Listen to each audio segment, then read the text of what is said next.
ابتدا ہے رب ذوالجلال کے بابرکت نام سے، جو ہماری شہرت سے بھی زیادہ ہمارے قریب ہے۔ یہ سورج یہ ستاروں کا جہاں کوئی نہیں دے گا، یہ سورج یہ ستاروں کا جہاں کوئی نہیں دے گا، زمین کوئی تو تم کو آسماں کوئی نہیں دے گا۔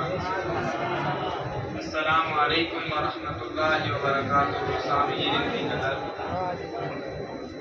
آج مجھے آپ حضرات کے سامنے جس موضوع پر لب کشائی کرنے کا موقع ملا ہے وہ ہے کردار پاکستان۔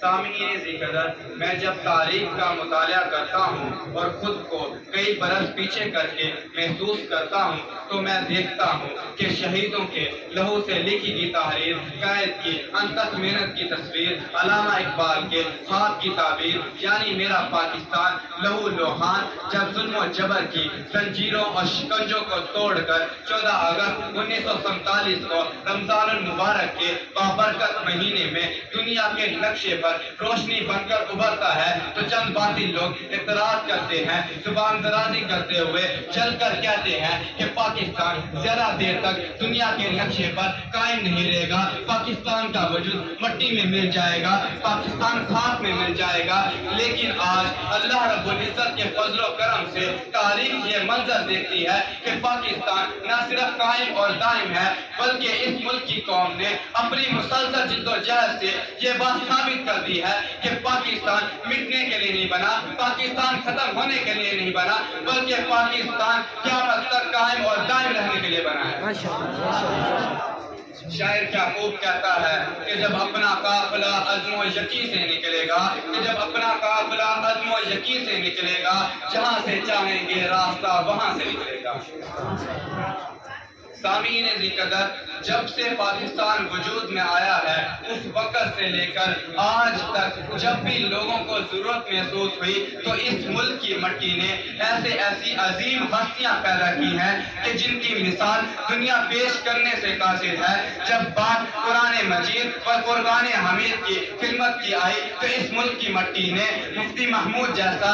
مفسر القرآن پیدا کیا۔ جب بات حدیث کی خدمت کی آئی تو اس ملک کی مٹی نے حافظ الحدیث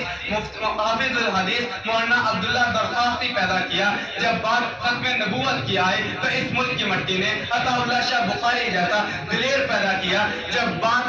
عقیدہ حیات النبی کی آئی تو اس ملک کی مٹی نے مولانا الیاس گھومن جیسا حاضر دماغ پیدا کیا۔ جب بات تعلیم کی آئی تو اس ملک کی مٹی نے مفتی تقی عثمانی جیسا عالم دین پیدا کیا۔ اور جب بات شاعری کی آئی تو اس ملک کی مٹی نے پنجابی میں بابا بلے شاہ، سرائکی میں شاکر شجابادی، سندھی میں سجد سرمست اور بلوچی میں مسد توکلی جیسے شعراء پیدا کیے۔ اور جب بات کھیل کے میدان کی آئی تو اس ملک کی مٹی نے کرکٹ میں شاہد افریدی اور سکائش میں جہانگیر جیسے کھلاڑی پیدا کیے۔ اور جب بات دفاع پاکستان، تحفظ پاکستان کی آئی تو اس ملک کی مٹی نے میجر طفیل اور میجر عزیز بھٹی جیسے طاقتور اور بہادر پیدا کیے۔ اور جب بات دفاع صحابہ کی آئی تو اس ملک کی مٹی نے مولانا حق نواز جنگی جیسا جرأت مند پیدا کیا۔ سامعین ذی قدر، یہ وہ عظیم ہستیاں ہیں جو دشمن کے لیے ایک للکار ہیں، جنہوں نے دہشت گردی کا جڑ سے خاتمہ کیا اور انسانیت کو یہ پیغام دیا ہے کہ ہمارا ملک پاکستان کا آباد تھا، آباد ہے اور آباد رہے گا انشاءاللہ۔ شاعر کہتا ہے توحید کی امانت سینوں میں ہے ہمارے، توحید کی امانت سینوں میں ہے ہمارے، آسان نہیں مٹانا نام و نشاں ہمارا۔ سامعین ذی قدر، ہماری افواج آج بھی پاکستان کی سرحدوں پر سیسہ پلاہی دیوار بن کر کھڑی ہیں اور دشمن کے لیے ایک للکار بنی ہوئی ہیں اور دشمن کو یہ پیغام دے رہی ہیں کہ ہم وہ قوم ہیں جو جڑ سے جبر مٹاتی ہے، ظلم کو مار بھگاتی ہے، جو جڑ سے جبر مٹاتی ہے، ظلم کو مار بھگاتی ہے۔ ہم موت کو آنکھ دکھاتے ہیں، ہم تیغ سے کب گھبراتے ہیں۔ سامعین ذی قدر،